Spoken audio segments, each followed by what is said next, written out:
오늘 함께 하실 하나님의 말씀은 요한계시록 19장 19절에서 20장 3절 함께 하도록 하겠습니다. 요한계시록 19장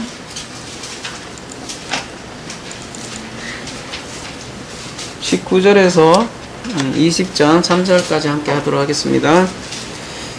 좀 긴데요. 좀 끊을게요. 19절부터 21절까지 우선 보고 그 다음 20장 넘어가도록 하겠습니다. 또 내가 보매 그 짐승과 땅의 임금들과 그들의 군대들이 모여 그 말탄 자와 그의 군대와 더불어 전쟁을 일으키다가 짐승이 잡히고 그 앞에서 표적을 행하던 거짓 선지자도 함께 잡혔으니 이는 짐승의 표를 받고 그의 우상에게 경배하던 자들을 표적으로 미혹하던 자라. 이 둘이 산채로 유황불 불 붙는 못에 던져지고 그 나머지는 말탄 자의 입으로부터 나오는 검의 죽음의 모든 새가 그들의 살로 배불리더라. 계시록에는 전쟁에 대한 메타포가 참 많이 나오죠. 많은 사람들이 계시록에 전쟁을 어떤 식으로 생각하나요? 진짜 무기를 가지고 이렇게 싸우는 전쟁으로 많이 생각을 하는 것 같아요. 혹은 그 반대로 생각을 하면 어떤 영적 전쟁으로 생각을 많이 하는데, 그 영적 전쟁을 어떤 식으로 생각을 하냐면 어떻게 돼요? 하나님께 그 구테타를 일으킨 그 루시퍼 산하의 수많은 마귀들과 하나님의 전쟁으로 이렇게 생각을 하는 것 같습니다. 그래서 마귀들이 그 뒤에서 인간들을 사주하고 그 다음에 세상을 미혹해 하고 그런 전쟁으로 생각을 하는 것 같습니다.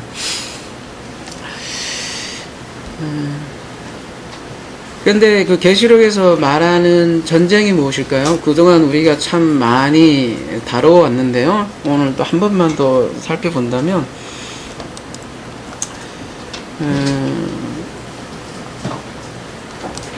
보자고요. 플레모스라는 이 전쟁이 사용된 곳이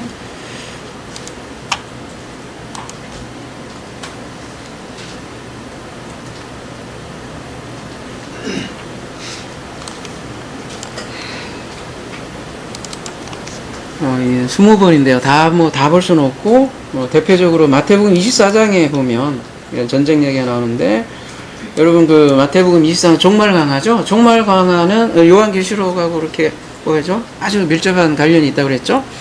이때 뭐라 그래요? 난리와 난리 소문을 듣겠으나 너희는 삼가 두려워 말라. 이런 일이 있어야 하되 끝은 아직 아니니라. 이때 난리와 난리라고 번역이 되어 있는데 이게 전쟁이죠? 전쟁이 있다고 이렇게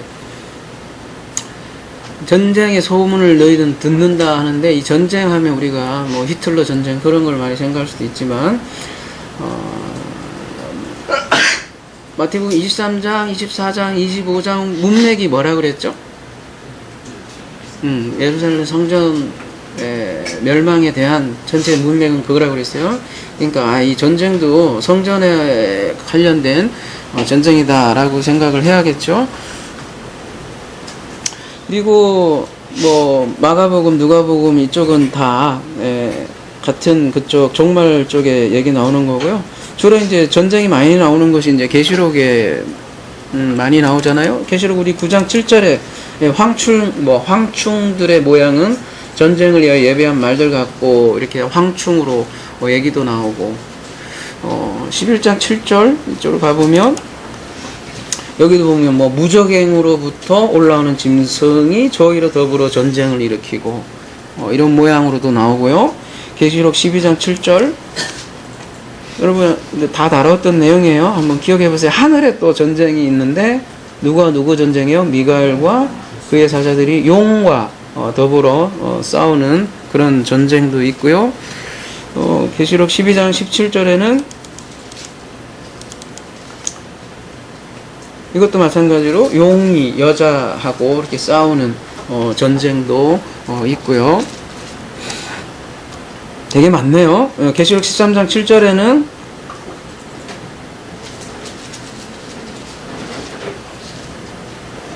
여기도 마찬가지로 짐승이 권세를 받아서 성도들과 싸워 이기고 이렇게 싸워서 이길 때 이런 전쟁이네요. 계시록 16장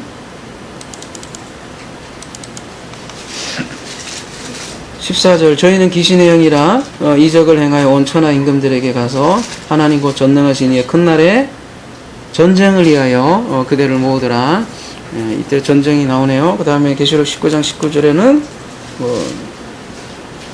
기억나시죠? 그 하르 마겟돈 그러니까 하르 마겟돈이 있고 그 거짓 마겟도산 거짓 산이 있는데 그 둘 산의 전쟁 이런 문맥에서 계시록 19장에 그런 전쟁도 있네요. 그 다음에 계시록 오늘 이제 본문 다음에 나는 뭐예요? 곡과 마곡의 전쟁도 있네요. 이미 우리가 이제 요한계시록 쭉 다 다뤄봤지만 이 전쟁은 어떤 전쟁이에요? 쭉 보면 뭐 내용은 뭐 수많은 그래픽으로 얘기를 하지만 결국은 어떤 전쟁이라는 거예요? 뭐 헬리콥터 막 자리 좀 어떻게 좀 이렇게 당기던지 어떻게 해야 될 것 같네요.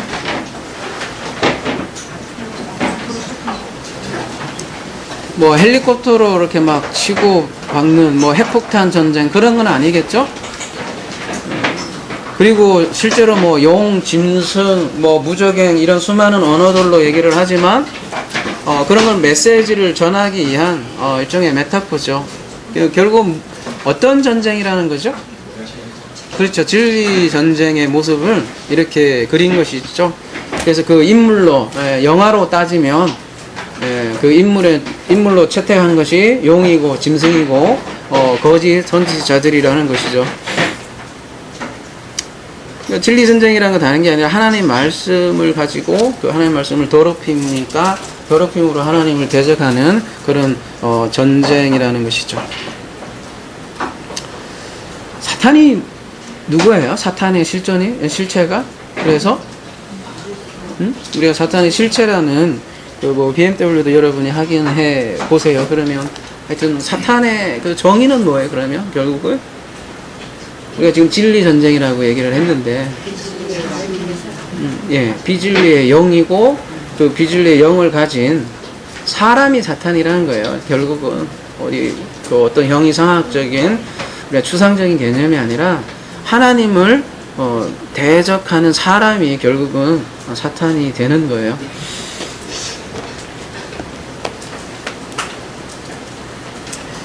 많은 사람들이 뭐 타락한 천사가 하나님께 구테타를 일으켜서 끝까지 우주 종말 끝까지 그 싸우는 개념을 그렇게 영적 전쟁이라고 생각하는데 안 되죠. 그런 싸움이 되지 않을 뿐더러 근데 성경에서 말하는 골칫덩어리 하나는 사람이라는 거예요. 사람. 골칫덩어리가 사람인 거예요.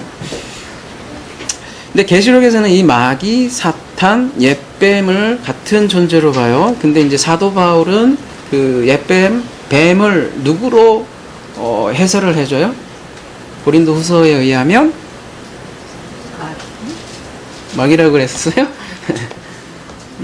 거짓 선지자라고 얘기를 해 주었죠. 여기 주연이죠. 계시록의 주연, 짐승. 거짓 선지자, 그 다음에 용, 이렇게 나오잖아요. 거짓 선지자는 누구예요? 계시록 13장에 의하면 어떤 역할을 해요, 주로? 그러니까 이 세 관계가 용, 짐승, 거짓 선지자인데, 요 세트, 주인공이죠? 용, 짐승, 거짓 선지자. 악역의, 이제 계시록이 이제 영화로 얘기하면 악역으로 나오는 거잖아요. 거짓 선지자는 주로 뭐를 하는 사람들이에요? 기억 안 나세요? 요 짐승의 홍보대사라고요. 예. 그러면 요 짐승은 또 누구예요? 용을 그러니까 뭐든 간에 어떤 형상화로 보이는 것을 만든 게 짐승이라고 그랬죠? 요한 당시에는 대표적으로 예루살렘 성전이 짐승 역할을 한 거고. 그 용은 또 뭐예요, 그러면은? 여러분이 아까 말씀하셨던? 결국 보이지 않잖아요, 용은. 가공의 인물이기도 하고. 요게 이제 비진리의 영이라는 건 보이지 않지 않습니까, 여러분? 그러니까 그 비진리를 이렇게 어떤 형식으로든 우상으로 만들면 짐승이 되고 그 우상을 섬기게끔 뭐라고 하죠? 이렇게 막 뭐라 하지? 부추기는 뭐 선지자. 오늘날로 얘기하면 뭐 거짓 목자 뭐 이런 식으로 되겠죠. 그러니까 근본 뿌리는 누구겠어요? 그러면 용이죠. 용이 근본 뿌리고, 그래서 여러분 오늘 본문 가만히 보시면 19장에는 짐승과 거짓 선지자가 유황 불못에 들어가는데 나중에 20장에는 따로 돼 있어요. 심판이. 나중에는 20장에는 누가 심판을 받아요? 용이. 네, 근데 거기에는 그 짐승과 거짓 선지자가 함께 있던 곳이다 이렇게 얘기를 한다. 그 근본 뿌리는 용이고 그 용이 짐승으로 표상화되고 이 짐승을 또 이 선전하고 요걸로 밥벌이 먹고 사는 사람들이 거짓 선지자라는 거죠. 그러니까 계시록에서 말하는 전쟁은 우리가 생각하는 그런 뭐 귀신의 전쟁도 아니고 뭐 핵폭탄 얘기도 아니고 우리를 만들어 가시는 그 과정을 이렇게 표현을 하는 거예요. 창조해 나가는 과정인데 그 창조가 한꺼번에 안 되더라는 거예요. 그래서 우리가 예창조, 새창조라는 말도 하고 저녁이 되니 아침이 되니 이런 얘기를 하고 어둠에서 출발을 해서 빛으로 나가고 지옥에서 출발을 해서 천국으로 완성되고 다 이런 얘기들을 하는 거죠. 그리고 처음 예창조에서 새창조로 넘어가는데 그냥 안 되더라는 거예요. 어떻게 해야 되는 거예요? 하나님이 우리에게 반드시 뭐를요? 우리 기도에도 다뤘지만 아포 디도미 넘겨주셔야만 이게 알 수 있더라는 거예요. 사람이 알 수 없는 것이 하나님이 계시고 하나님이 진리인 것이죠. 그래서 그 아포디돔이 되는 과정 중에 일어나는 전쟁이 계시록에서 말하는 전쟁이죠. 그러면은 결국은 전쟁은 누구와 누구 전쟁이에요? 하나님과 사탄이에요? 아니면 하나님과 누구 전쟁인 거예요? 나예요, 나. 그러니까 성경의 전쟁은 뭐 여러분 사사기에 뭐 수많은 전쟁, 미디안 전쟁, 뭐 무슨 전쟁, 야곱과 하나님과 씨름 뭐 전부 다 한번 보세요. 보면 전부 다 하나님과 나의 씨름이에요. 나와 전쟁인 거죠. 그 나의 다양한 모습을 뭐 어제는 노아의 홍수로 얘기했잖아요. 동물로도 표현을 하고 계시록에서는 용, 사탄, 짐승 뭐 이런 식으로 표현을 한다는 것이죠. 이 사람들은 용, 짐승, 거짓 선지자, 적그리스도 요거를 어느 역사 시대의 한 인물로만 본다는 거예요. 그러니까 그게 누구냐에 초점이 있는데 그게 자기 자신인지는 모르는 거죠. 딱 한 사람만 누구니라고 알고 그거 누굴까 해서 수수께끼 한다는 거죠. 그 하나님을 가장 대적하는 사람이 자기인지도 모르고 자꾸 수수께끼 찾기 한다는 것이죠. 성경에서 예창조 안에, 그러니까 우리가 태어나면 하나님을 절대로 스스로 찾지 않는다는 것이죠.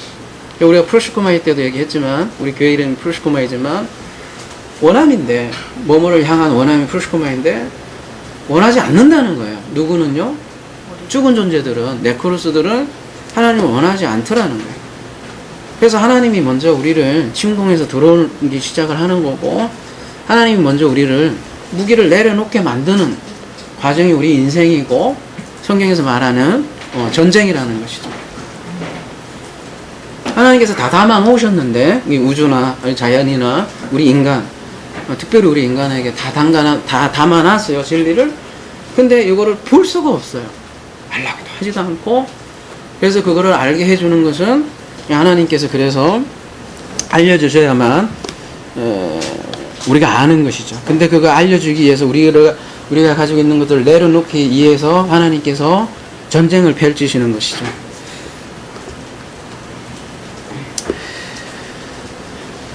근데 우리가 우리에게 주신 그 하나님의 마음을 알지 못하면 우리가 섬길 수밖에 없어요. 용, 짐승, 거짓 선지자. 우리는 하나님을 섬긴다고 하지만 그 하나님은 다른 하나님으로 섬길 수밖에 없고 우리는 이 당시는 성전이지만 지금 우리는 예수를 뭐 섬긴다고 하지만 예수 사랑 뭐 이런 식으로 얘기를 하지만 사실은 짐승을 섬기고 있는 걸 수도 있다라는 것이죠. 그리고 내가 진리를 전한다고 하지만 내가 거짓 선지자 수가 있다는 것이죠. 그러니까 하나님께서 우리에게 율법을 주신 것은 그걸 통해서 결국은 뭘로 건네주시기 이함이에요? 진리인데 더 구체적으로 얘기하면 율법을 통해서 이웃사랑으로 건너가지 못하면 뭐 말짱꽝이라는 것이죠. 다른 얘기로 여러분이 얘기했던 진리로, 다른 말로 성령의 법으로 넘어가지 못하면 그냥 율법 자체는 그냥 율법이 되고, 그러면 어떤 역할을 하는 거예요? 율법은 계속 여러분에게 고소만 해요. 계속 고소한다는 거예요. 그 고소하는 자가 참소하는 자가 정의가 사탄이거든요. 그래서 19절 한번 보세요. 19절에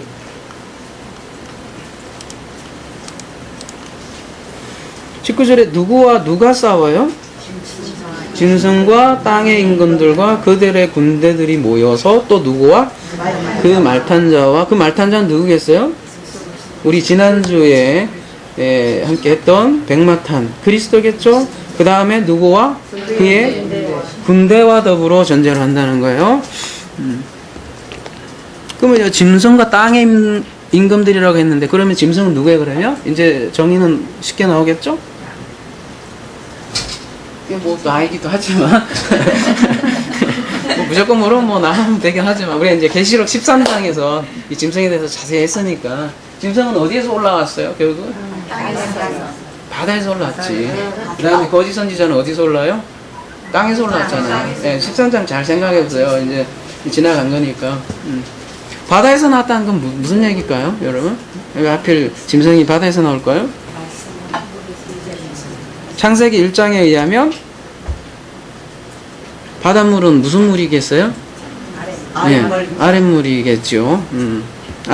아랫물에서 올라온 짐승이 바다 짐승이 돼서, 그래서 우상이라고 하는 거예요. 그래서 땅적 존재들은, 땅에 여기는 임금으로 표현했는데 땅적 임금들은 짐승을 그래서 섬길 수밖에 없고요. 성경에 왕들이 두 가지 왕이 있어요. 우리를 왕과 제사장이라고 표현하잖아요. 그게 진짜 왕이고, 가짜 왕은 뭐예요? 진짜 자기가 지금 얘기하는 땅의 임금들과 진짜 자기가 임금이 아닌데 임금인 척 하는 왕들 두 가지가 있더라는 거죠. 이들이 지금 말탄자와 그러니까 그리스도와 그리스도 연합된 자들하고 지금 싸운다는 거죠. 그러니까 이게 전쟁이에요. 성경에서 말하는. 근데 누가 이긴다는 거예요? 결국은 누가 이긴다는 거예요? 둘이 싸우면? 그렇게 자신이 없어요? 누가 이긴다는 거예요? 얘네들이 이긴다는 거예요? 아니면 얘네들하고 지금 싸우잖아요. 누구하고? 그리스도하고 또 플러스 군대라고는 지금 일단 전쟁 개념이니까 군대라고 표현하잖아요. 그러니까 다양하게 푸는 거죠. 어떨 때는 성도, 어떨 때는 교회, 뭐 어떨 때는 뭐 여자, 어떨 때는 뭐 신부, 뭐 이런 식으로 다양하게, 어떨 때는 아들 이렇게 해서 한 가지만이 아니죠. 자꾸 뭐 우리는 아들이다 전부 다 되죠. 근데 전쟁으로 개념이 되니까 군대로 표현을 하는 거고요. 근데 누가 이긴다는 얘기예요? 우리가 이긴다고요. 뭐 그리스도가 이긴 건 그리스도가 이긴 건 뭐 말할 것도 없고, 그 얘기가 이거 표현하는 거죠. 20절. 짐승이 잡히고 그 앞에서 표적을 행하던 거짓 선지자도 함께 잡혔으니 이는 짐승의 표를 받고 그의 우상에게 경배하는 자들을 표적으로 미혹하던 자라. 이 둘이 산채로 유황불 붙는 못에 던져지고, 짐승이 지금 잡혀요. 거짓 선지자가 잡혀요. 일단 요 두 조연이 잡히네. 이게 주연이라고 합시다. 근원적인 영이니까 잡혔어요. 일단 용은 안 잡혔어요. 잘 기억하세요. 일단 이제 짐승하고 거짓 선지자가 잡혔어요. 거짓 선지자는 계속 그 짐승을 위해서 이적을 행하고 뭐 표적을 행하고 그런 존재로 계시록 13장에 표현이 되잖아요. 계속 이적을 행한대요. 이적이 뭐예요? 세메이온이잖아요. 계속 세메이온만 가르쳐주는 거야. 뭐 천국 보고 왔다, 뭐 이적을 행했다, 뒤로 뒤집어졌다, 뭐 거품 물었다, 신유 은사를 했다.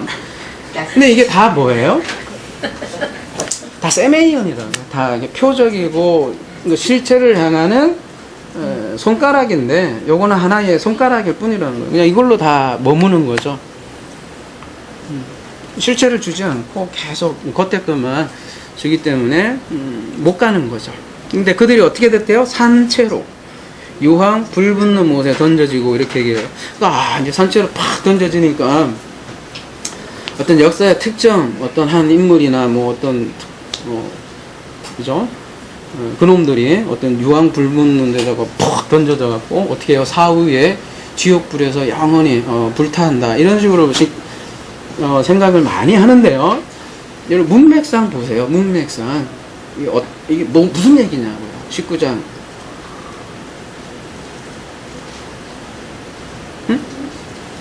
무슨 얘기예요 이게? 문맥상 큰 문맥상 아까 제가 얘기했잖아요. 진리가 비진리를 반드시 이긴다. 성도들은 어떻게 된다?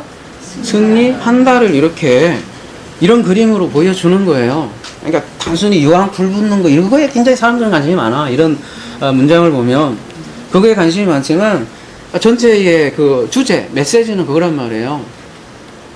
그리스도의 군대들은 이긴다. 이기는 거예요. 그러니까 그리스도께서 만국을 다스린다는 게 사후에만 있다는 게 아니에요. 진짜의 실체는 지금 우리가 이기고 있다는 거예요. 그걸 이렇게 지금 얘기를 하고 있는 거고요. 진정한 군대는 짐승과 거짓 선지자를 이긴다는 말이에요. 그래서 지금 흰말단 그리스도가 뭐라고 되어 있냐면 그의 군대와 뭐래요? 더불어 전쟁을 일으키다가 이렇게 된단 말이에요. 더불어 메타로 되어 있는데요. 그리스도는 성도와 그러니까 군대와 그의 군대와 더불어서 사탄을 승리한다고요. 더불어. 그건 무슨 얘기겠어요? 누구를 사용한다는 얘기예요? 성도를 사용한다는 얘기예요. 나중에 이렇게 사후에 가서 얘네들 막 집어던지는 게 아니라 누굴 통해서? 바로 성도들을 통해서 짐승하고 거짓 선지자가 유황불못에 던져진다는 것이죠. 그러니까 현재 일어나는 일이에요. 현재 일어나죠. 근데 그게 이제 유황불에 던져진다는 말은 또 뭘까요? 자, 여러분 유황불못 한번 가볼게요. 미시로 19장 몇 절이죠? 20절이에요? 20절.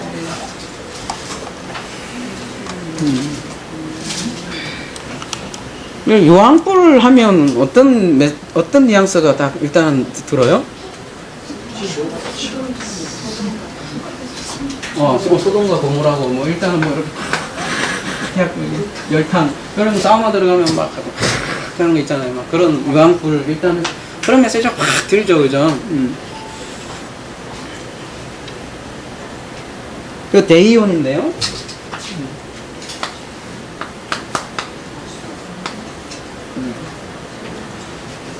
오네네, 그죠? 데이온. 유황불.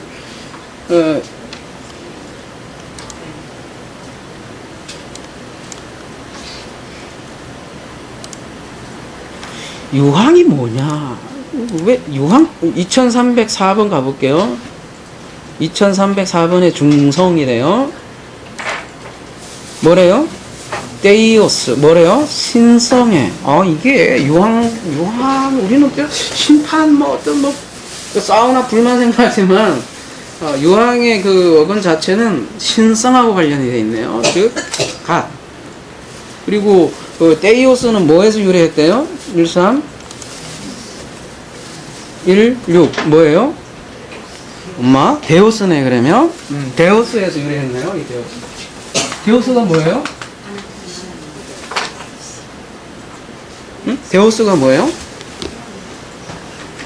여기는 신성, 이렇게 돼 있는데, 신성이기도 하고, 하나님, 이런 의미잖아요. 그러니까 이 유황불은 무슨 불이라는 얘기예요, 그러면? 심판의 불이기도 하지만, 근본적으로는 누가 그 심판도 한다는 얘기예요? 하나님이죠. 그러면 하나님의 불이에요. 신성의 불. 신성한 하나님의 말씀의 불로 녹여버리는 거죠. 그게 심판이라고요. 이게 진리의 말씀은 승리한다는 뜻을 이렇게 표현하는 거예요. 불에다가 확 집어넣어서 녹여버린다고요. 여기서 제대로 나가야 그러니까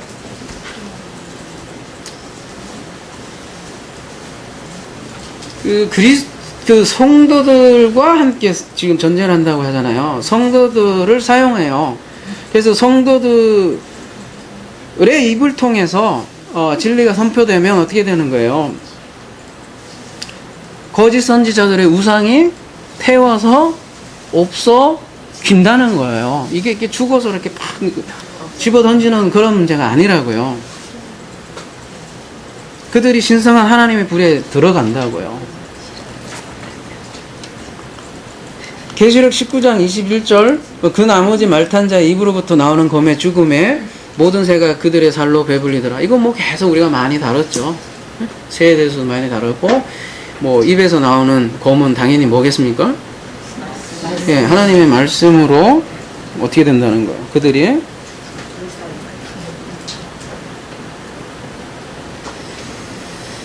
하나님의 말씀으로 지금 승리하는 장면을 이렇게 얘기하는 거잖아요.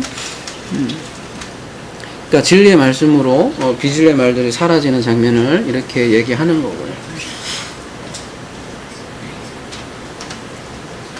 새는 늘 하나님의 어떤 심판의 도구로 사용이 되잖아요. 근데 이게 심판하면 우리는 무조건 어떻게 생각해야 되나요? 무조건 나쁘다 이런 식으로만 생각을 하지만 심판은 또 하나님의 회개를 위한 도구이기도 하단 말이죠. 심판과 구원은 그래서 항상 같이 이루어진다는 것이죠.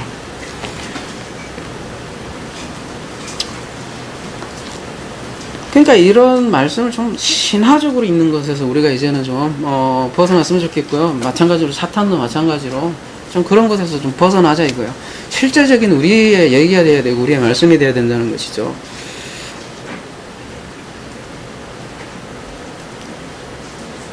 그러면은 이 사탄의 실체는 물론 이제 뭐 여러분이 변화됐으면 아니겠지만 변화되기 전에는 그 하나님과 대적하는 사람이 사탄이라는 거죠. 즉 다른 사람이 아니라 막 666 이게 누구 바깥에서 찾을 게 아니라 내가 사탄인데 그 사탄이 나를 어디다가 집어넣는 거예요? 하나님의 불에다가 집어넣는 거예요. 유황불에다가. 아까 그래서 그 메시지가 소돔과 고모라예요. 소돔과 고모라에다가 왜 저기 소돔과 고모라는 왜 그런 불심판을 하신 거예요?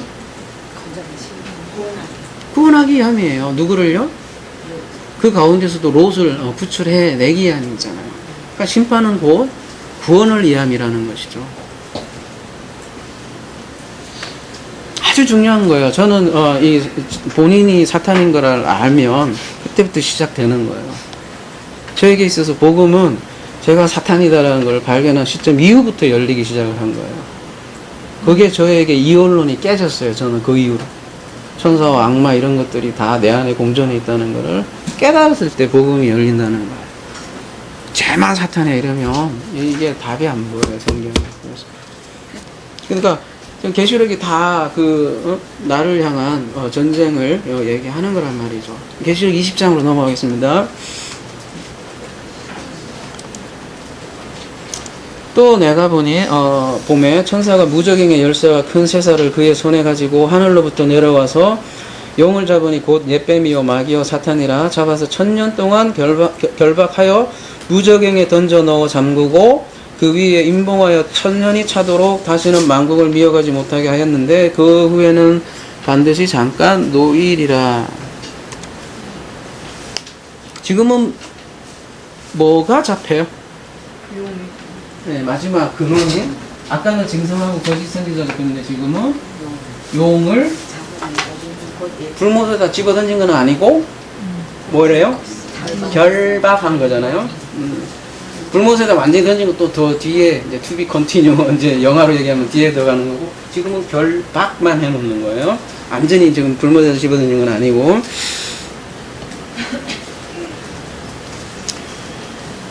용은 근원이에요. 이 짐승의 근원이고 거짓 선지자의 근원이라고 했어요. 보이지 않는 거니까요.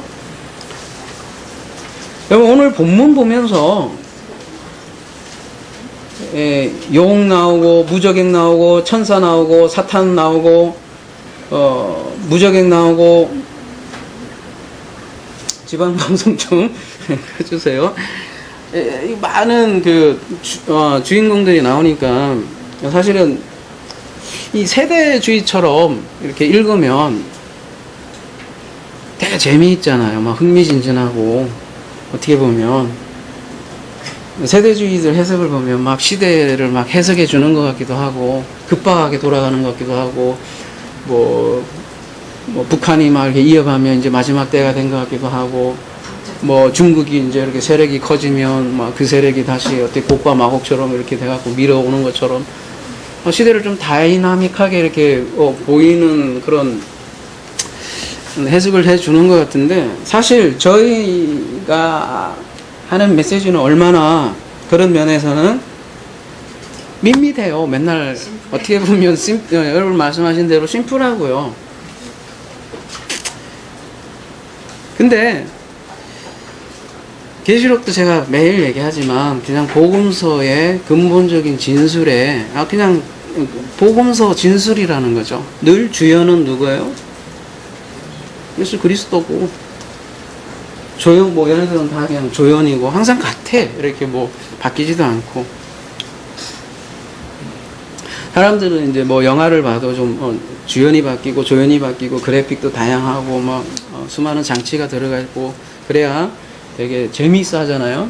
그러니까 근데 막 터미네이터나 막 이런 거 봐서 막 굉장히 막 화려한 이런 영상을 보고 와 재미있다 이러고 끝나면 사실은 영화를 제대로 못 읽는 거겠죠. 뭐 트랜스포메이션이다 그러면은 물론 그런 재미도 있겠지만 막 이렇게 변하는 것만 보면 영화를 못 읽는 거겠죠.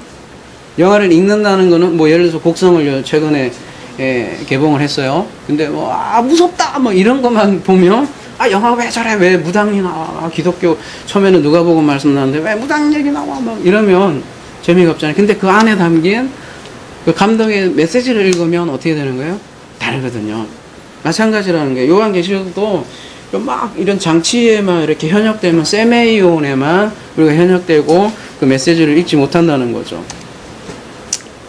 마치 그 세대주의자들이 읽는 방법이 그런 거라는 거예요. 그냥 겉으로 그래픽만 현역되어서 보는 영화를 보는 그런 장면하고도 같다는 거죠.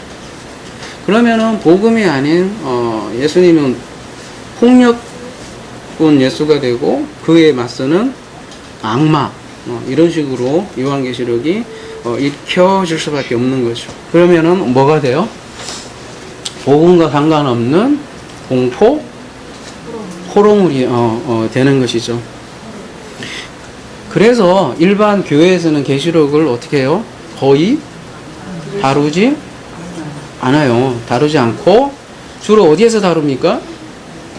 소위 말하는 이단에서 주로 단골맨으로 다룬다는 것이죠. 그리고 계시록을 다루는 흔히 얘기하는 뭐 개혁주의나 정통주의라고 얘기하는 교회에서도 정확히 이거다라고 얘기를 안 해주고 그냥 이런 설이 있다. 1번 이런 설, 2번 이런 설, 3번 이런 설.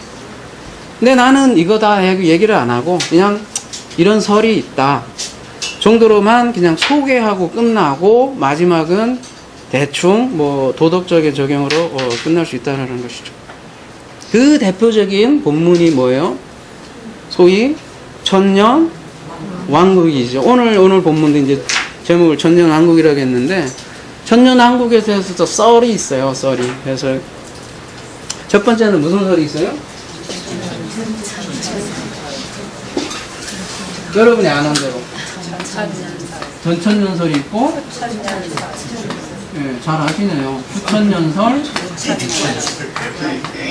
육천년설. 잘 아시네요. 이제 정리하는 차원에서 전천년설은 어떤 내용이에요? 일단은 이게 천년이 적혀 있고, 일단 천년왕국이 문자적인 실제적인 기간이에요. 천년이고 그리고 예수님은 언제 재림한다는 거예요? 천년왕국 전. 천년왕국 전에 재림한다는 거고요. 이게 전천년설이고요. 세대주의적인 또 전천년설이 또 따로 있어요. 세대주의의 전천년설은 뭐라고 또 거기다가 한 발 더 나가요? 요기 전에 7년 대하한란이 있고 계시록에 막 수많은 막 기근 한란 막 이런 게 있으니까 전에부터 올라가. 7년 대한란이 있는데 성도들은 요 어떻게 한다는 거예요? 겪지 않고 올라가. 이 골치 아픈 환란을 겪지 않고 그 공중으로 일단 잠깐 끌림 올라가서 이 고난을 회피하는 거죠. 이제 환란이 없는 거죠. 참 이기적이죠. 그게 전천년설이고 후천년설은요, 그러면요. 천년왕국이 후에 와요. 요때 이제 예수님께서 재림하시. 육체적인요, 물리적인 재림을 하신다는 건데 이때가 천년왕국인데 그럼 이 천년왕국의 성격은 어떻다는 거예요? 후천년설에서 얘기하는 여기 그러니까 이 후천년설 사실 무천년설하고 비슷해요. 사실 비슷한데 어떤 관념이냐면 굉장히 낙관적인 그 천년왕국설이라고 하는데 그러니까 복음이 다 전파되는 기간을 실제적인 기간을 후천년설 얘기하는 거예요. 그러니까 예수님 오셨어요. 이때까지 다 복음이 전파될 거라는 거예요. 후천년설을. 그러면 이 복음이 다 세계 끝까지 다 전파되면 예수님이 딱 오신다라는 게 후천년설 얘기하는 거고, 그래서 뭐 그리스도의 푸른 계절이 온다 뭐 이런 그런 세계관 가지고 있는 분들이 주로 이 후천년설이에요.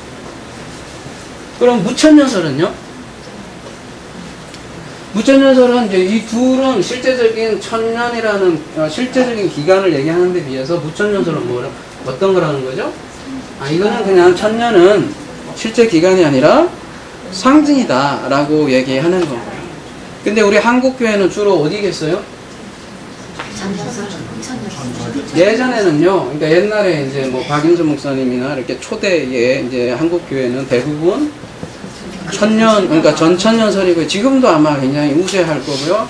근데 이제 최근에는 뭐 이렇게 신학 교도들이나 대부분들 무천년설 쪽으로 대부분 기울이고 있어요. 개혁주의나 대부분 화람 이쪽에는요. 이게 이제 흔히 얘기하는 썰이고요. 어쨌든 공통점은 전이든 뒤에든 예수님께서 육체적으로 재림한다는 게 공통점이고요. 그럼 여러분이 이제 저에게 물어, 그러면 넌 뭐냐? 이러면 저는 이제 썰을 소개했습니다. 끝납니다. 이러면 안 되잖아요. 저는 뭐냐? 현재 천년, 그냥 현재 천년이라고 저 얘기하고 싶어요. 그냥 현재. 지금이다. 천년왕국이, 그러니까 지금이다라고 얘기를 하고 싶어요. 썰이 아니라 현재 저는 언제나 이걸 얘기를 했었어요. 제 메시지는 항상 현재가 천국이다. 그걸 표현하는 게 천년왕국이라는 거죠. 그러니까 상징이 아니라 여기는 이제 상징이라고 얘기하잖아요. 뭐 제가 계시록을 자꾸 상징으로 이렇게 얘기를 하니까 그게 왜 너는 왜 자꾸 상징만 얘기하냐 이렇게 얘기하는데 그게 상징이 아니에요. 이 상징을 해석한다고 해서 그게 추상적인 게 아니라 실제로 얘기하는 거라고요. 언제를요? 지금 우리가 살아가는 모든 거에 진리를 담가놓은 실제를 상징으로 표현한 거지. 제가 상징으로 얘기했다 해서 그게 실제를 얘기하지 않는 게 아니라는 거죠. 그런 의미에서 이 천년왕국은 지금 존재한다는 거죠. 그러니까 왕들로 실제 땅을 통치하고 있는 그러니까 성도들과 함께 존재하고 있는 그런 왕국을 얘기하는 거죠. 히브리어로 하나님이 뭐죠? 제일 처음에 요 알레프로 시작을 하잖아요. 여기 하나님을 뜻하고 숫자가 뭐예요? 1이고 천이기도 하잖아요. 하루가 천년 같고 뭐 천년이 하루 같기도 하고 천은 하나님 숫자죠. 천년왕국이라는 거는 그래서 하나님 숫자이기도 하고요. 그럼 1260이라는 우리 많이 들었죠. 1260. 다른 말로 하면 여기 7년 대한란에서는 3년 반이라고 얘기하는데 1261에 비해서 1000년은 어때요? 길죠. 1000년이니까. 길잖아요. 1261은 무슨 기간이라고 그래서요? 여러분 기억나세요?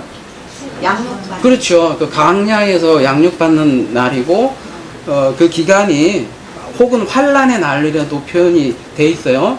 근데 그 기간은 어쨌든,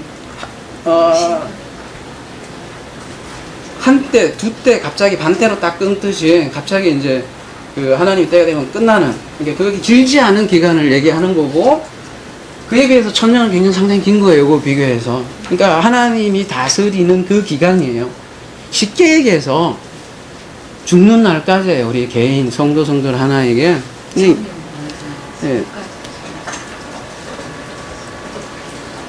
그러면 천국이 언제 임합니까? 그러니까 천년왕국은 하나님 나라의 기간인데 천국이 언제 임해요?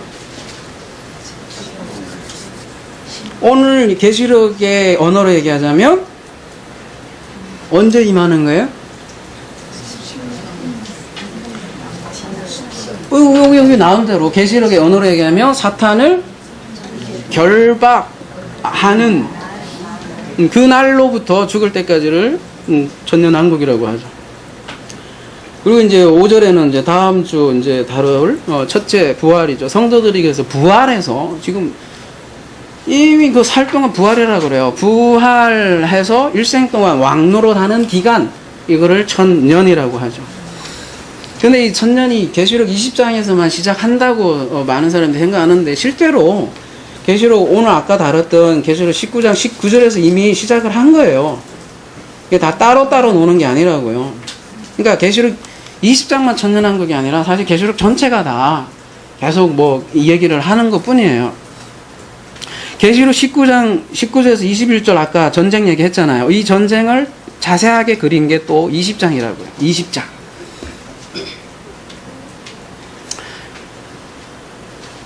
(19장에서는) 짐승하고 거짓 선지자가 등장을 했는데 지금 20장에는 이제 근본적인 근원적인 전쟁, 용과의 전쟁을 그린 거고, 그러니까 비질리의 뿌리죠. 뿌리 뽑는 거. 그래서 그 뿌린 사탄을 결박할 때 뭐예요? 천년왕국이 시작되는 거죠. 천국을 쉽게 얘기해서 살게 되는 거죠. 1절 또 내가 보면 천사가 무적행의 열쇠와 큰 쇠사슬을 그의 손에 가지고 하늘로부터 내려와서, 이 천사는 물론 그리스도죠. 그리스도가 무적행의 열쇠를 가지고 계시죠. 그래서 생사를 주관한다는 얘기고요. 당연히 영은 아까도 제가 말씀드렸듯이 비질리의 영일 거고요. 근데 생각을 해보십시오. 어떤 영적인 존재를 어떻게 또 무적행에다가 갇혀요? 물리적인 그 공간에다가. 한번 생각해 보셨어요? 용은 영이잖아요. 쉽게 얘기해서. 근데 무적행에다가 또 잡아 넣어. 어떻게 묶을 수가 있어요, 또? 여러분, 영을 어떻게 묶냐고요? 뭐, 어떤 계속 기도하잖아. 예수, 이놈의 새끼 결박할지어다 해갖고 막, 결박했다고 하는데 어떻게 묶냐고요, 영을 도대체. 방법 있으면 얘기 좀 해줘봐요. 아니요, 이것도 그러니까, 그 상징적으로 형상화한 거지. 무슨 얘기예요? 쉽게 얘기하면, 영이 결박됐다는 건 무슨 얘기예요? 아주 쉽게 얘기하면, 더 이상 내게 결박했다는 거는 내게 비질리가 어떤 영향을 완벽하게는 뭐 아니겠지만 뒤에서 이제 나오겠지만 영향을 끼치지 못한다는 거예요.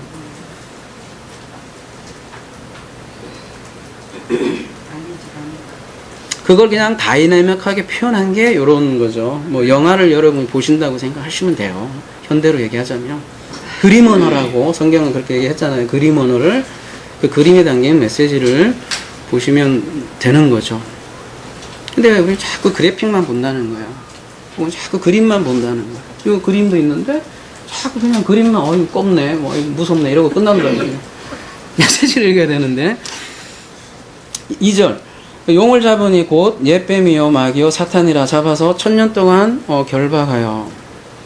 여기도 마찬가지로 뭐래요?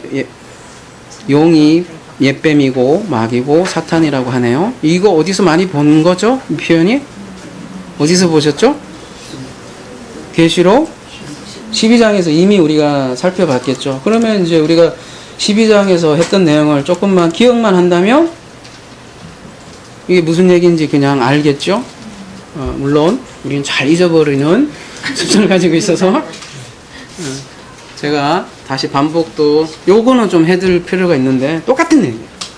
그러니까 여러분이 천년왕국이 계시록 20장에만 있다 이런 거를 일단 털어버리시라고요. 12장에 이미 천년왕국이 시작됐다고요. 이해되세요? 제 얘기가? 똑같은 표현이 여기 있다고요. 근데 사람들은 이거를 역사적으로만 계시록을 탁탁탁탁 배열해갖고 마치 뭐 무슨 일이 일어나면 뭐 러시아가 하고 또 이제 고가 마곡도 뭐 러시아가 침공하는 거라며 되게 웃겨요. 그건 다음 주에 얘기할게요. 왜 러시아로 그 번역을 했는지 알고 보면 되게 웃겨요. 그 다음 주에 뭐 남겨놓는 재미도 있어야 되니까. 아무튼 보세요. 하늘에 전쟁이 있으니 미가엘과 그의 사자들이 용과 더불어 싸울수에 용과 그의 사자들도 싸우나 이기지 못하여 다시 하늘에서 그들이 있을 곳을 얻지 못한지라 큰 영이 내쫓기니 표현이 똑같잖아요. 옛뱀 곧 마귀라고도 하고 사탄이라고 하며 온 천하를 깨는 자라 그가 땅으로 내쫓기니 그의 사자들도 그와 함께 내쫓기니라.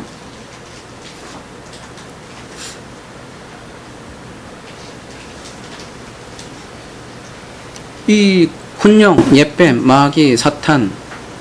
그러니까 옛뱀을 이해하면 옛뱀이 왜 옛뱀이라고 했을까요? 요한계시록에서 옛뱀. 그냥 뱀 하면 되지. 그렇죠. 창세기를 아예 언급하고 아예 그놈을 얘기하는 거겠죠. 그러면 창세기의 뱀이 뭔지 알면 그냥 풀리겠죠. 근데 창세기 3장 제가 매일매일 거듭거듭 얘기하지만 뭐라고 그랬죠?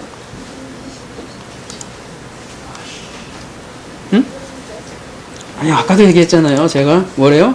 뱀이 그 관계로 하와를 미혹한 것 같이 너희 마음이 그리스도를 향하는 진실함과 깨끗함에서 떠나 부패할까 하느라. 만일 이제 이 3절하고 4절하고 대꾸가 돼 있다고요. 만일 누가 가서 너희가 전파하지 않은 뭐예요? 다른 예수를 전파하거나 혹은 너희가 받지 아니하는 다른 영을 받게 하거나 혹은 너희가 받지 아니한 다른 복음을 받게 할 때 너희가 잘도 용납하느냐. 이런 지금 형태와 즉 뱀이 관계로 하와를 미혹하는 것을 어떻게 해요? 똑같이 비유하고 있다는 거죠. 여러분 실제로 뱀이 뭐 이렇게 얘기하지는 않았을 거 아니에요.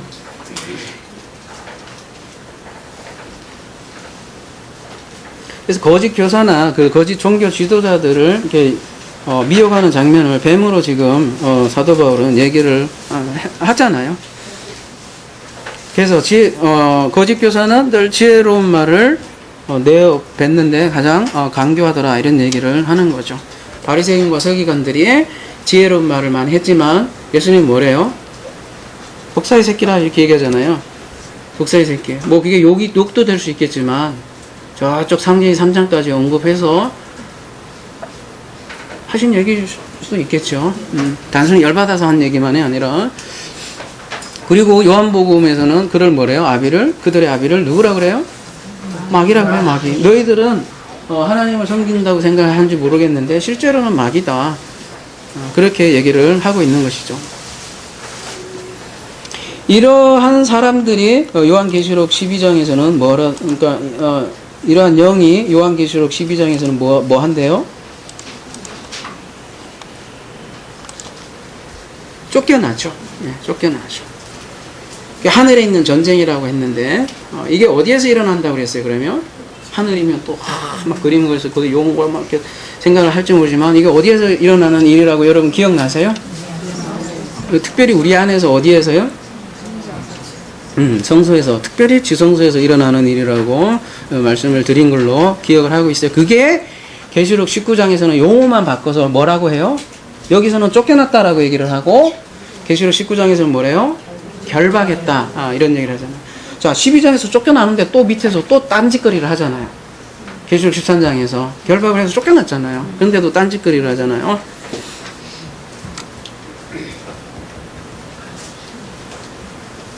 그래서 귀신 쫓는 얘기가 되게 많이 나오죠. 사실은 딱 그 얘기죠.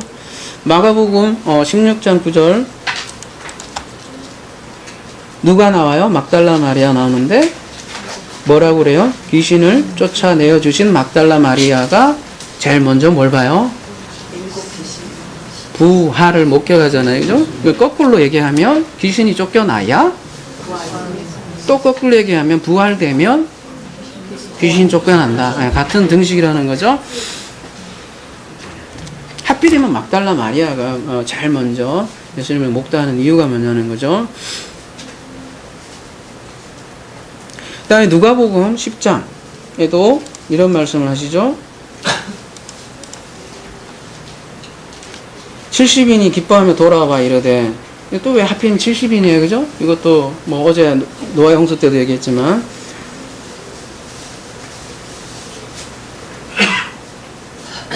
노아의 7가족하고 대칭된다고 어제 말씀드린 것 같아요, 그죠? 70인이 기뻐하며 돌아와 이르되 주여 주의 이름이면 귀신들도 우리에게 항복하더이다. 예수께서 이르시되 뭐래요? 사탄이 하늘로부터 번개같이 떨어지는 것을 내가 보았느니라. 내가 너에게 뱀과 정갈을 밟으며 원수의 모든 능력을 제할 능력을 주셨으니 너희를 해칠 자가 결코 없느니라. 또 이 말씀 두고 그냥 가서 뱀하고 정갈을 이렇게 밟다가 죽은 인간들이 기독교 역사에 꽤 많아요. 여러분 참 그게 문학적인 조금만 양식만 있어도 진짜 그런 사람들 있다가 죽은 사람도 있다니까요. 20절 그러나 귀신들이 너희에게 항복하는 것을 기뻐하지 말고 너희 이름이 하늘에 기록된 것으로 기뻐하라 하시니라. 귀신들이 항복한다는 거예요. 어떻게 하면?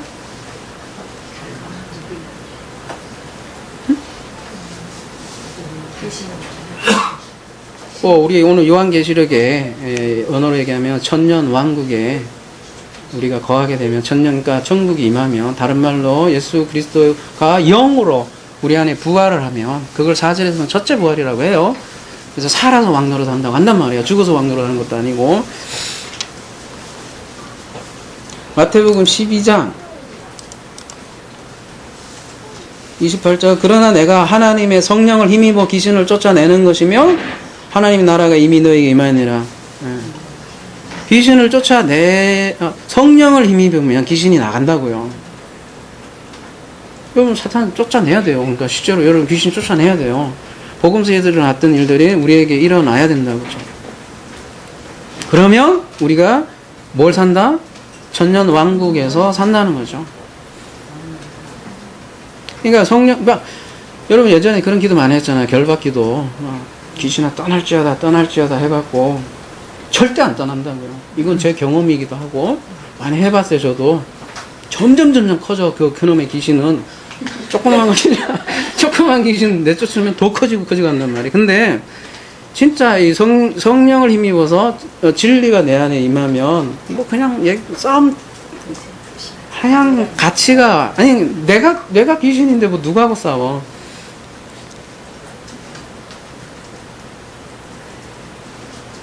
계시록 12장 10절 한번 볼게요.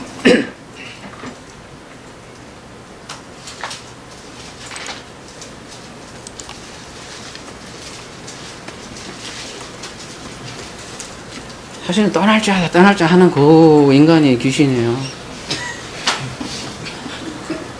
스스로에게 스스로가 떠나라니까 안 떠나지.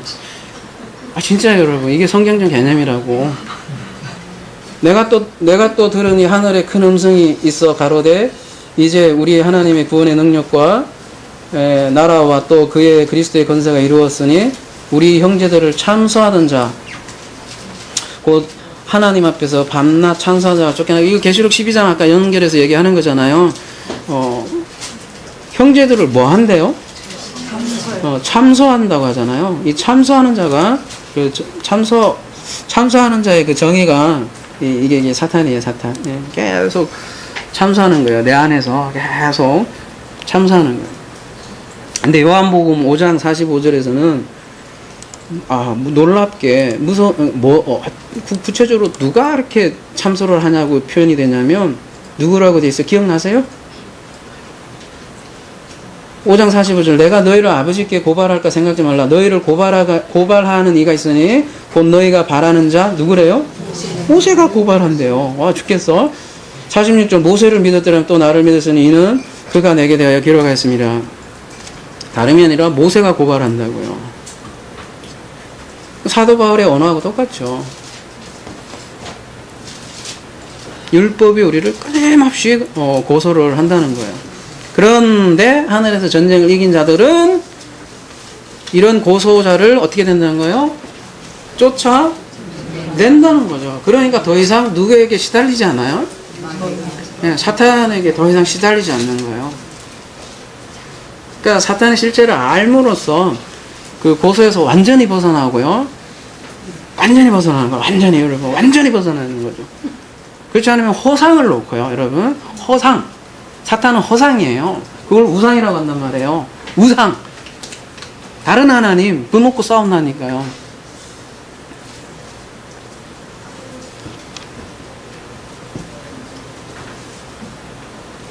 아까 요한계시록 12장 그 10절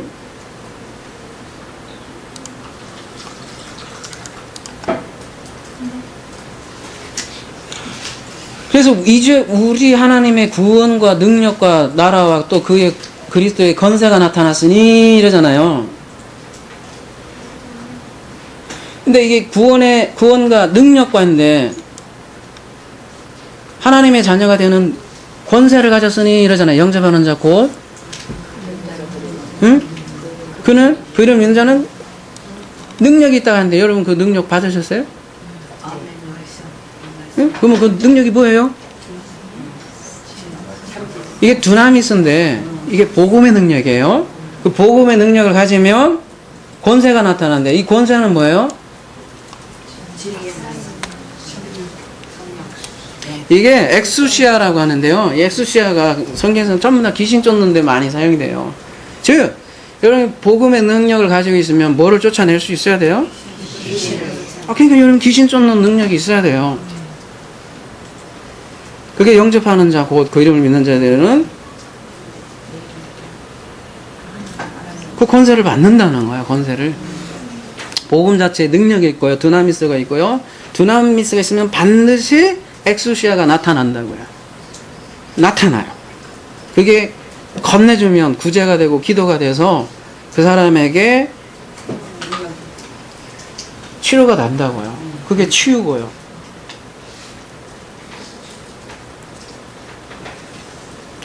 그러면 떠날지 안 해도요. 그냥 없어져요. 그냥 천지가 다 사라지고. 그래서 천년왕국을 사는 자는 그래서 사탄을 쫓아낼 수 있는 권세를 가졌어요. 그렇기 때문에 왕노릇 한다고 얘기하는 거예요. 그냥 말로만 폼 잡는 왕노릇 아니라고요. 세상에서 하는 그런 권력을 잡는다 그런 얘기가 아니라 구체적으로 사탄을 결박하는 그런 능력. 그래서 실질적으로 왕으로 사는 게 천년 왕국이라는 거죠. 그래서 계시록에서 서론에서 말씀드린 것처럼 계시록은 어때요? 먼 훗날 일어날 게 아니라 바로 곧 누구에게는 일어날 일이라는 거죠. 근데 누구에게는 또 안 일어나요. 그죠? 똑같은 말씀인데도. 그러니까 천년왕국은 현실이죠. 그래서 저는 현재 설도 아니고 현재 천년이라고요. 현재 천국이라고요. 그냥 현재 천국. 계시록 20장 3절 무적행이 던져 넣어 잠그고 그 위에 임봉하여 천년이 차도록 다시는 미혹하지 못하게 하였는데 그 후에는 반드시 잠깐 놓이리라. 예. 이거 뭐 시간이 많이 가서 다 볼 수는 없는데 여러분 계시록 9장, 11장, 17장에 이게 무적행이 많이 나와요. 그때는 전부 다 뭐 무적행이 열려 있다는 표현이 많이 나와요. 그래서 무적행에서 뭐가 나와요? 이렇게 뭐 황충도 나오고 무적행의 사장도 나오고 이게 막 굉장히 혼란스럽게 하는 장면으로 나오는데 계시록 20장 3절에는 뭐래요? 잠그고 임봉한다라고 이렇게 나오는 거죠. 쉽게 얘기해서 아까도 말씀드렸지 사탄이 더 이상 힘을 쓰지 못한다. 그 기간이 천년 왕국이라는 거죠. 그런데 문제는 3절에 그 후에는 반드시 그냥 잠깐 노일이라도 아니고 반드시 잠깐 노일이라고 그래야 되겠네요. 아니 결박을 했는데 반드시 잠깐 용이 노일이라고 이렇게 얘기를 하네요. 무슨 말일까요? 사실 우리 잘 생각해 보십시오. 우리 그리스도로 인해서 천년왕국이 시작을 했지요. 아예 뭐 이렇게 그리고 자시고 진리가 활짝 열렸죠. 그런데도 불구하고 역사적으로도 생각을 해보자고요. 초대교회 때 우리는 뭐 완벽하다고 초대교회를 생각을 하지만 초대교회 얼마 시작 안 했는데 무슨 소리가 나온 거예요? 역질주가 일어났죠. 예수 그리스도로 해서 진리가 활짝 열렸는데도 불구하고 제 얘기가 아니라 갈라디아서 봐요. 1장 6절 그리스도의 은혜로 너희를 부르신 이를 이같이 속히 떠나. 이 갈라디아서가 굉장히 저작 시기 중에 상당히 빨라요. 속히 떠나 다른 복음을 따르는 것을 내가 참 이상하다. 어떻게 이렇게 빨리 니들은 떠날 수가 있냐 복음을. 7절 다른 복음 없나니 다만 어떤 사람이 너희를 결혼하여 그리스도의 복음을 변하게 하려 함이라. 여러분 초대교회도 이렇단 말이에요. 사도 바울이 사역했던 이 교회도 이런데 하물며 몇 세대 후에는 어때요? 전부 다 교회가 조직화되고 특별히 한 200년 지나고 나서는 어때요? 완전히 조직교회가 되어버렸죠. 그러니 현재 교회들 보십시오. 현재 교회도 어때요? 복음으로 시작을 했는지 모르겠지만 지금 많은 교회들이 전혀 다시 새로운 율법으로 또 다시 돌아가고 있잖아요. 근데 이게 역사적으로 뿐만 아니라 개인에게도 마찬가지라는 거예요. 사탄이 힘을 쓰지 못하는 천년왕국이 있는데 흔들리는 기간이 있다라는 거예요. 그러니까 우리가 진리를 알았다고 완벽한 게 아니라는 거예요. 지금 분명히 경고해요. 그 후에는 반드시 용이 잠깐 놓인다라고 얘기를 하고 있단 말이에요. 그러니까 요 문맥을 어떤 식으로 이해를 하면 되냐면 빌립보서 2장 12절 그러므로 나의 사랑하는 자들아 너희가 나 있을 때뿐만 아니라 더욱 지금 나 없을 때도 항상 복종하여 두렵고 떨림으로 너희를 구원을 이루리라. 이게 복종하여다 하니까 뭐 느낌이 좀 이상한데, 그러니까 뭐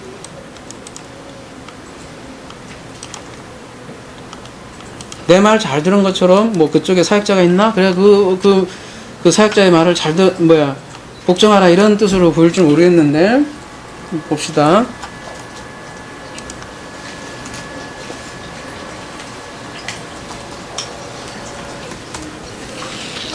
뭐라고 되어 있어요? 어디 갔어, 마우스가? 히파쿠오, 아코우 플러스 여기 히포 아래잖아요. 아코우.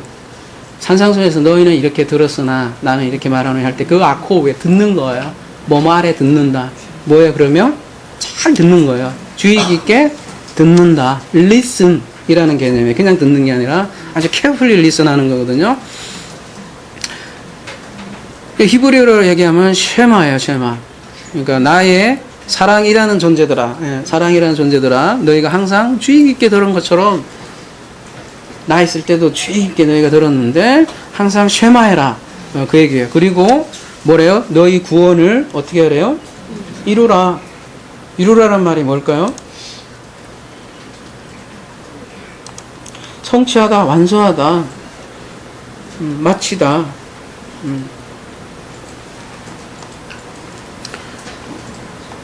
그러니까 수행하고 완성하고 성취하는 그 비결이 뭐라는 얘기예요, 그러면? 네, 힙하하고 잘 그러니까 이게 한 방에 이게 뭐 진리 알았다 끝나는 건 아니네요, 그죠? 분명히 야, 나 뭐 진리 알았어 이라고 망고땡이 아니란 얘기네요. 인간은 사실 연약하다는 거예요. 여러분 사도 바울도 분명히 고백했어요. 고린도전서 13장에 뭐래요? 우리라고 그랬어요. 우리가 아는, 내가 아는 지식도 온전한 게 아니라 부분적이다라고 사도 바울도 그렇게 얘기했다니까요. 우리가 지금은 부분적으로 하나, 그날에는 온전히 아니라 이렇게 얘기를 한단 말이죠. 언제나 미혹당할 수 있어요. 그러나 정말 진리를 가진 자는 그러한 미혹에 결국은 미혹되지 않을 거예요. 왜요? 자기가 가진 진리가 세상에 어떤 것보다 소중하다는 걸 알기 때문에 지킬 거예요. 그래서 이긴다는 거예요. 그러나 중간중간 흔들릴지는 몰라도 너무나 소중한 거기 때문에 바꿀 수 없기 때문에 지킨다는 거죠. 근데 그러기 위해서는 피파, 코우, 쉐마 해야 된다는 얘기예요. 사실 이게 우리가 모이는 이유예요. 우리가 나홀로, 여러분 군대라고 하잖아요. 여기 뭐 군대란 말, 군대라는 건 혼자 존재하는 건 아니잖아요. 왜 그리스도가 군대라고 얘기했을까요? 왜 그리스도의 몸과 그의 지체들이라고 얘기했을까요?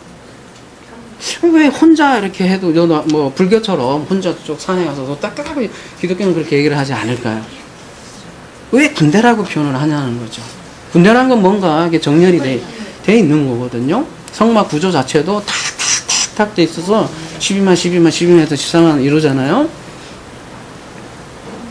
그래서 나 혼자 나 뭐 진리 알았어 됐어 이러니까 나 혼자 뭐 진리 끝 뭐 나 이길 수 있어 교회 안 나가도 돼 그러니까 예, 이런 건 진짜 그만이라는 거죠.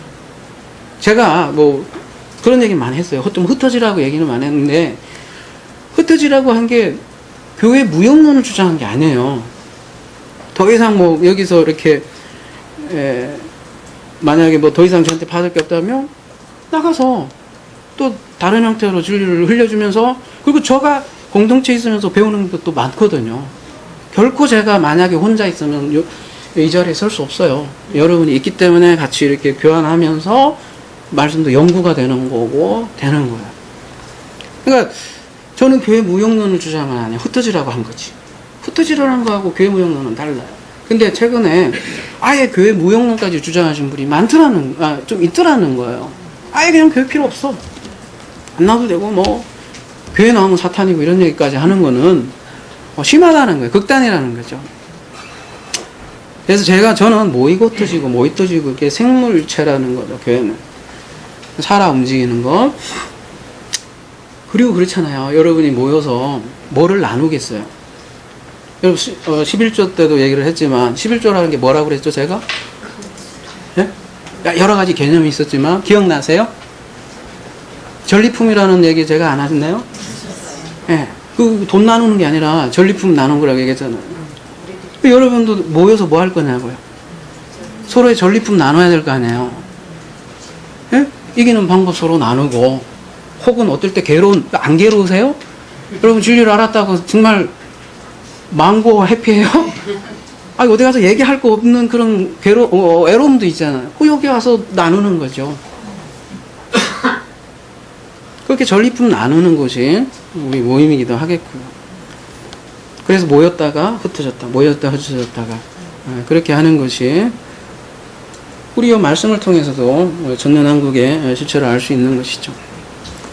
그러니까 흩어지라 한 이유는 교회의 조직화를 저는 방지하기 위해서 얘기한 거지 교회 자체가 필요 없다 얘기한 거는 아니라는 것이죠.